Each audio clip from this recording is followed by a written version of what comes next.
Okay, Houston, we've had a problem here. This is Houston. Say again, please. Houston, we've had a problem.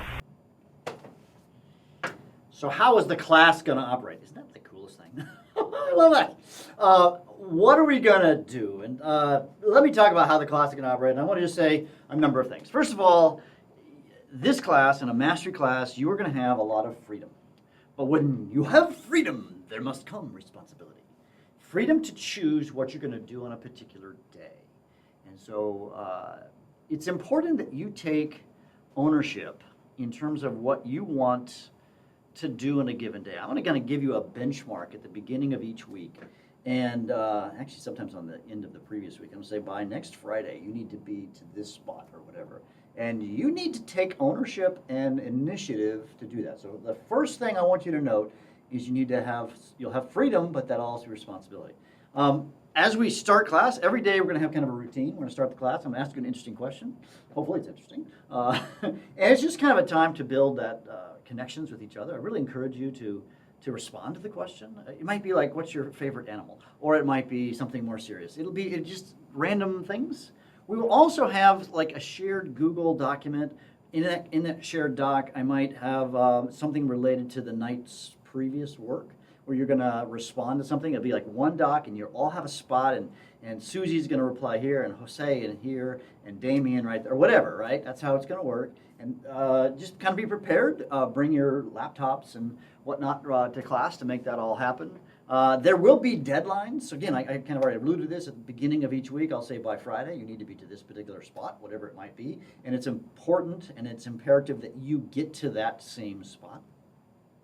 The class is divided into missions. You can see kind of how the missions work. This is the first unit of chemistry. If you're in physics, it'll look very similar. But you're going to have, notice there's kind of categories. There's a mission and there is two levels. I hope you see there's the clear and the deep. By the way, if you had me last year, I had 3 levels. We've simplified it to 2 levels. And so you can sort of choose your own adventure. These are like the daily assignments, and then you need to get these things done. So when I say you need to get through such and such, I might say by the Friday, everybody needs to be done with 1.4. And you can see what's in 1.4. There are worksheets. There might be an experiment. There might be a lot of different things that you need to do. And then you want to do those things and have them done, and not just done, but done and mastered.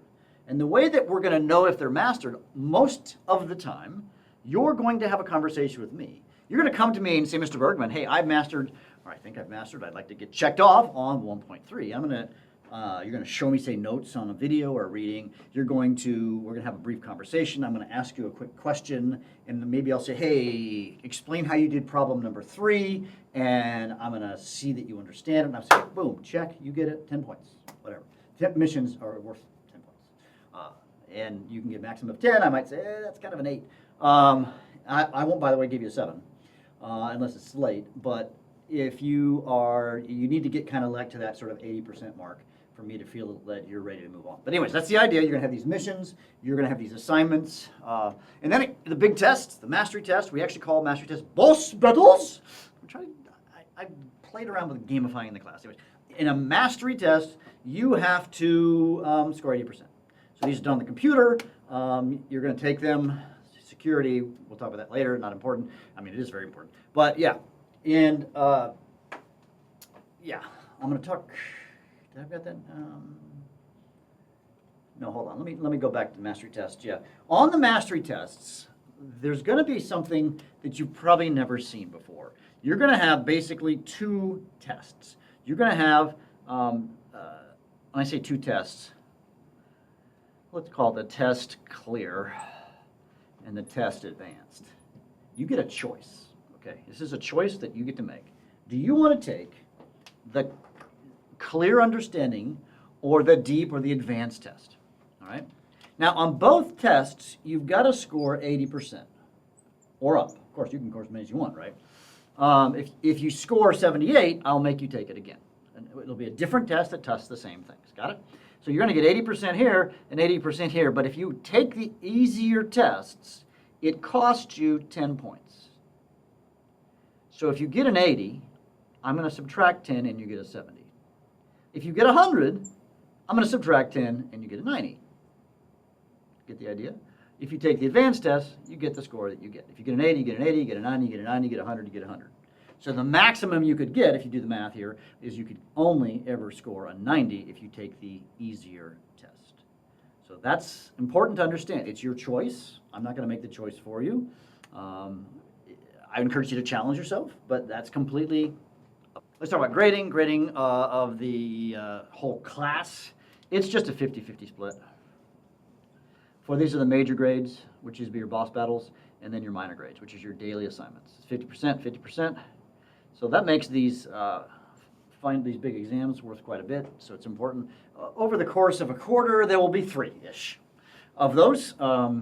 Sometimes I'll have some, and they're almost always worth 100 points. Sometimes maybe 50. It sort of depends on how things are going. Another thing that you need to do is you need to get yourself an interactive notebook. So we have these interactive notebooks. You need to buy yourself an 8.5 by 11 notebook that's dedicated only to chemistry. I really encourage you to get one that's bound. It's going to make life easier. And I'll explain. We have a whole video on how to set up your interactive notebooks. Another thing that's going to help you in this class is that we've got these helper videos. You can see what the helper videos look like. So if you're struggling with a question, I have made videos on almost all of the problems that you're going to face in the class. They're like, if you came to me and said, Mr. Bergmann, I'm struggling on question number 4, I've made a video on question number 4. But I'm not, it's just kind of to get you started. It's not like the answer. So you have to use these, you don't want to use them all the time because when you take tests, you don't get a helper video. So it's important to know that they exist and how you access that. We'll talk about that in class and whatnot. And one thing we'll also do almost every day, it's not going to happen every day, but almost every day we're going to have what I call a preview time. And the preview time, the point of the preview time is I'm going to this is the time where I do, if you will, the lecture. I'm going to do a 3-minute tell you what should be watching on the video that night or the text. What should you pay attention to?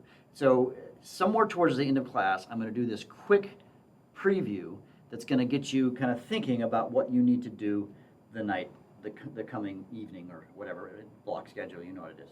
And then lastly is that you'll expect that there's going to be reflections. So similar to the beginning of a class where we've got a shared Google Doc, you really can't, you're not allowed to leave the class until you have a reflection. So it'll be a shared Google Doc. We'll all get to see everyone's reflections all at the same time. You're going to type in your reflection. And by the way, I will delete reflections if you say, I learned about physical changes. No, it has to be something deep and thoughtful. It could be a question, it could be a lot of things, but it has to be something deeper and less than the surface. What's something that you learned or today in class, or what is it that you're discovering about science, about God's amazing creation, etc. So that's what you can expect on a day-to-day thing in class. Hey guys, I am so looking forward to hanging out with you guys this year because I know that you're awesome. Hey, because you're a Mustang.